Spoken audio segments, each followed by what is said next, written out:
గొప్ప ఇంటిలో వెండి పాత్రలు, బంగారు పాత్రలు, మట్టి పాత్రలు, కర్ర పాత్రలు, మట్టి పాత్రలు, కర్ర పాత్రలు, ఘనతకు కొన్ని, ఘనహీనతకు కొన్ని, ఘనతకు కొన్ని, ఘనహీనతకు కొన్ని, వీటిలో చేరని నాడు పవిత్రముగా జీవించిన వాడు, వీటిలో చేరని నాడు పవిత్రముగా జీవించిన నాడు, పరిశుద్ధుడవై యజమానుడు వాడుకొనుటకు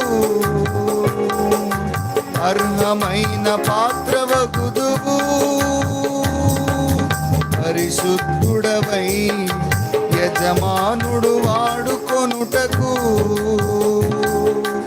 అర్హమైన పాత్రవగుదువు. జీవితాంతం పోరాడు, అందరు పాడదాం, కలిసిపోయినాడు. జీవితాంతం పోరాడు, అలసిపోకు ఏనాడు. యజమానుడు వాడుకొనుటకు అర్హమైన పాత్రగా ఉండుటకు, యజమానుడు వాడు